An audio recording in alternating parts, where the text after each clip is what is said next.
Hey, what's going on, guys? Dignal here. Before we get into the tutorial, I would like you guys to just look at my forehead and just do what it says on there, you know? Do what your heart desires, but definitely do this, alright? Do that. Hey, what's going on, guys? Dignal here, and in today's video, I'm going to be showing you how to make the effect that you've just seen on screen. This is very easy, and it'll take a couple minutes, so without further ado, let's get into the tutorial. So what I've gone ahead and done is I've just imported my my music along with a clip that I got, and the first thing I'm going to do obviously is just mark your impact, and for me that's going to be right here. The next thing I'm going to do is just add your normal impact preset, so I'm going to go 3 frames back, which is what you have to do for my preset. I'm going to go ahead and add it right there. I'm going to click OK, and I'm just going to split it somewhere down here along with the music. I'm also going to go ahead and just make sure that everything is running smoothly. So just go ahead and just pre-render it, make sure everything is fine. Just like that. Alright, and now what you're going to want to do is just add your velocity, of course. Mine is just 3 frames from 100 to 375 right there. And then go 1, 2 forward, double click, set it to 50. And we're going to go ahead and lower the audio a bit more.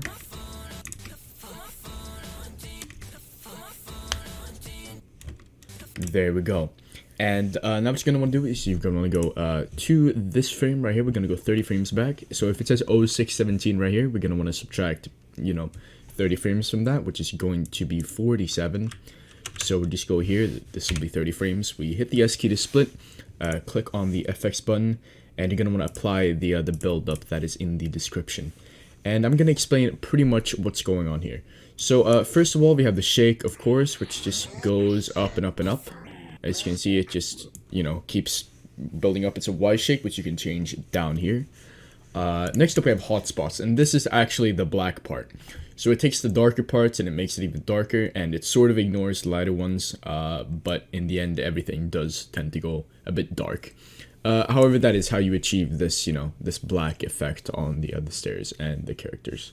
Next up, we have Glint. This is just to add a bit of color to, the background and everything like that. It's just a sort of a filler effect, really. It's not really necessary. This is the same with Zqoh.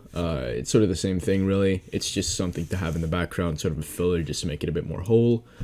Next we have pinch punch, which is going to be what drags the other clip in. As you can see, it's just sort of zooms in right there, so it's always very good to have. And for our last effect, we have Distort Rgb, which is just the pink outlines that we can see here. And obviously you can change the outlines by changing the amounts that you have set in warp, red, green, and blue. You just need to use like a fucking color calculator or some shit to just make the colors, if you aren't capable of that already. So yeah, that's just basically what you have to do. But this is not quite enough. Now what you're going to want to do is just go ahead and insert a video track up here. Insert generated media, Vegas solid color, add OK, go to color, go down here, and just make it a solid black. Now we're going to make sure it lines up to the start of this segment and just split it on the impact. So now we're going to go 3 frames here, we split it there, and split it there. Just keep splitting it in instances of 3, just like that. If you do need to use your arrow keys, you can do that. However, I can just sort of eyeball it, just like that. And now what you're going to want to do is just delete every other black frame right here.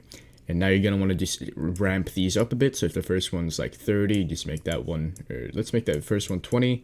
Let's make this one 30, 40, and 50, 60, and 70.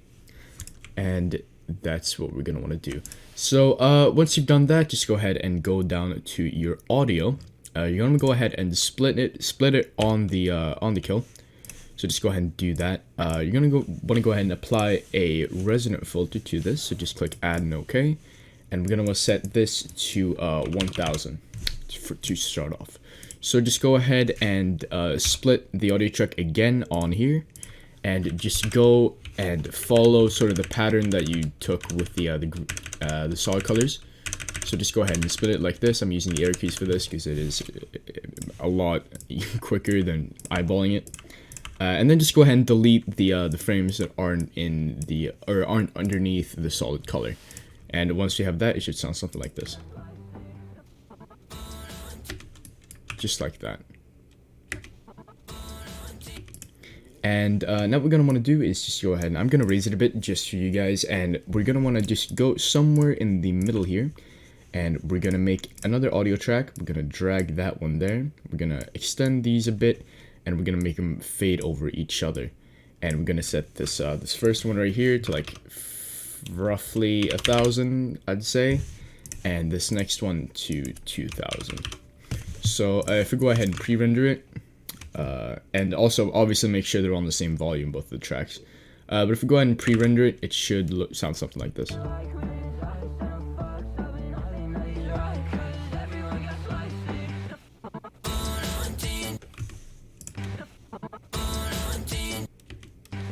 Just like that.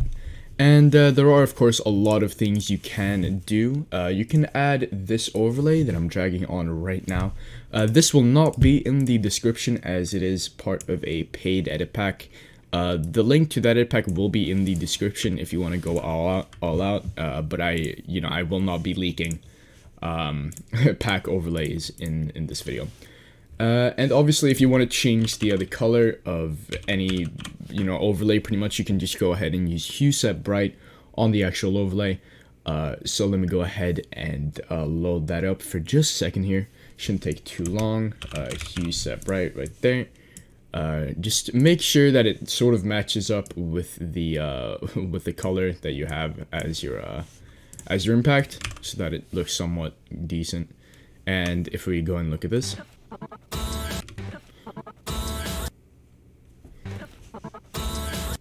just like that. And now for the last part, we're going to want to go ahead and add some sound effects.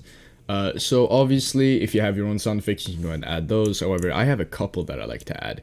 So to start off, I have my pump impact right here. I'm just going to go ahead and reduce the gain a bit. I have my bass swoosh, which I'm going to apply underneath that. Oh, and also make sure that they're on on different layers than this sound one right here. So we have our bass swoosh, which should be sort of like this, I think, like that. We have our pump, which should be like that. And lastly, we have our shield break, which should be down here and should be layered like that. So if we go ahead and listen back to this, it should sound much, much better.